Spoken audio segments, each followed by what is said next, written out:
Bus stop पर कुछ लोग खड़े बस का इंतजार कर रहे थे। तभी वहाँ 10-12 साल की एक लड़की आई।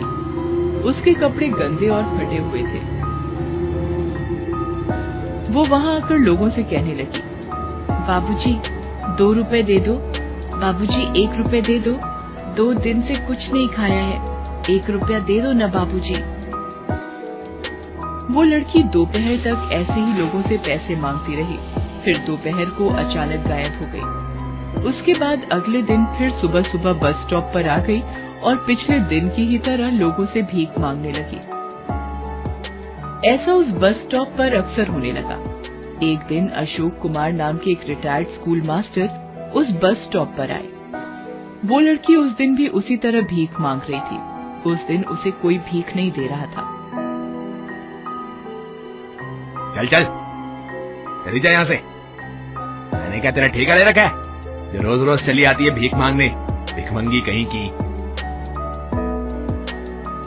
उस आदमी ने देखा कि और लोगों ने भी उस लड़की को दुत्कार कर भगा दिया।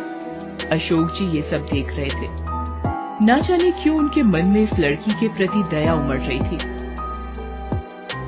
उस दिन उस लड़की के पास काफी कम पैसे जमा हुए थे। अभी वो पैसे लेकर वहाँ से जाने के लिए निकली ही थी कि अचानक वहाँ पड़े पत्थर से उसे ठोकर लगी और जो भी थोड़े बहुत पैसे उस दिन उसके पास जमा हुए थे वो भी उसके हाथों से छिटक कर नाली में जा गिरे। उस लड़की ने पहले तो अपने पैसों को बहुत खोजा, मगर जब वो नहीं मिले तो आंखों में आंसू लिए वहाँ से जाने लगी। ये देखकर अशोक जी से रहा नहीं गया। वो उस लड़की के पास आए और उससे कहा, नहीं नहीं बेटा, रोते नहीं है। फिर उन्होंने सोचा, इसे कुछ पैसे दे देता हूँ, लेकिन कहीं अगर ये किसी भीख मांगने वाली गिरोह से हुई तो, जो बच्चों से जबरदस्ती भीख मंगवाते हैं, या ये भी हो सकता है कि इन पैसों से ये नशा करे। इस तरह पैसे मांगकर नशा करना इन जैसे बच्चों की आम बात है। ये सब सोचकर उन्होंने कहा, अच्छा बेटा, ये बताओ कि पैसे लेकर तुम क्या करोगी? इन पैसों का मैं खाना खरीदूंगी बाबूजी। कहीं ये झूठ तो नहीं बोल रही? चलो फिर मैं तुम्हें खाना ही खरीद देता हूँ। इसके बाद अशोक जी उसे खाना खरीद कर देते हैं। खाना लेकर वह लड़की वहाँ से चली जाती है। कहीं ये खाना फेंक कर फिर से भीख मांगने ना आ जाए, इसलिए कुछ देर यहीं रुक कर देखता हूँ। अशोक जी काफी देर तक वहाँ रुके रहे, मगर वो लड़की फिर नहीं आई। अशोक जी भी वहाँ से चले गए।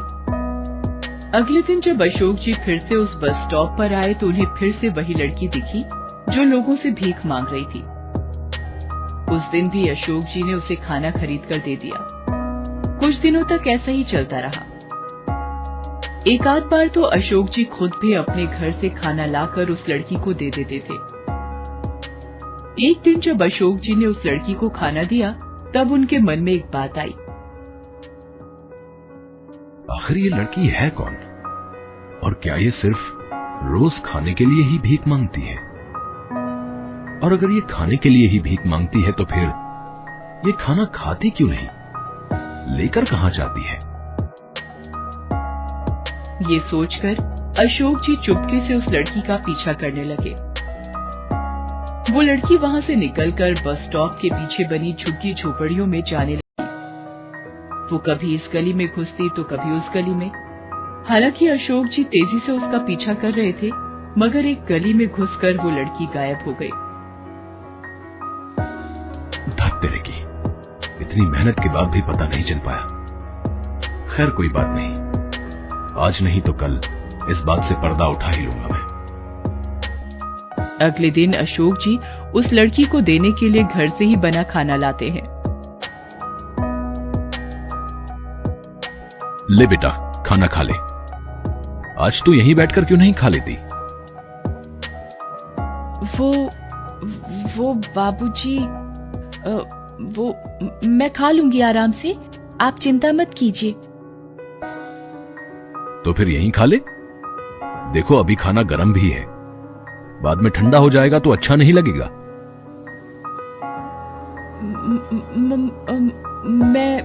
मैं घर जाकर आराम से खा लूंगी बाबूजी, आप चिंता न कीजिए। इतना कहकर लड़की वहां से जल्दी जल्दी जाने लगी। आज तो मैं भी पता लगा कर ही रहूंगा कि ये लड़की आखिर इस खाने का करते क्या है।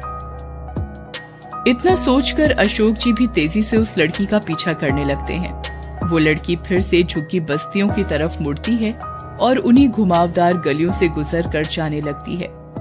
आज अशोक जी ने भी ठान लिया था कि वो भी पता लगाकर ही रहेंगे कि ये लड़की आखिर जाती कहाँ है।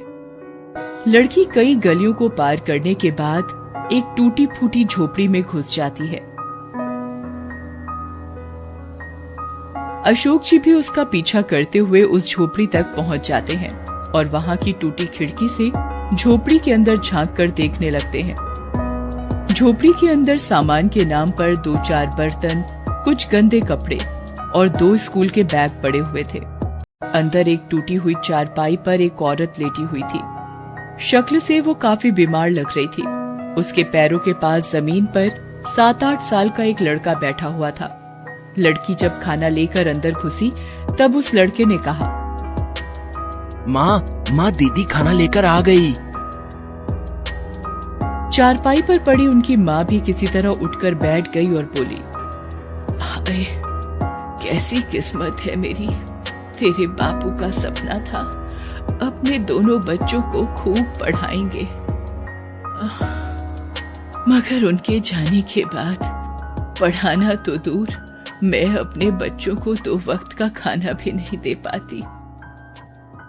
2 रोटी के लिए मेरी बच्ची को ना जाने कहां कहां भटकना पड़ता है और ना जाने कितने लोगों के सामने हाथ फैलाना पड़ता है। ऐसी जिंदगी से तो मर जाना भला है। कहते कहते उस औरत की आंखों में आंसू आ जाते हैं। रो मत माँ, बस तू ठीक हो जा। भगवान ने चाहा तो मैं और बबलू एक दिन फिर से स्कूल जाना शुरू कर देंगे।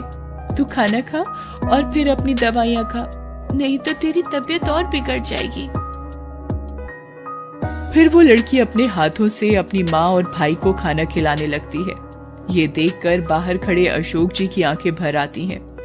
वो अपने आप को रोक नहीं पाते और झोपड़ी के अंदर चले जाते हैं। उसे देखते ही लड़की अचानक खड़ी हो जाती है और कहती है, बाबूजी आप? मैं सब कुछ समझ गया हूं बेटा, तुम्हें कुछ कहने की जरूरत नहीं। तभी उनकी नजर वहां पड़े स्कूल बैग पर पड़ती है। अरे वाह, तुम लोग स्कूल भी जाते हो? जाते थे, मगर अब छोड़ दिया है बाबूजी।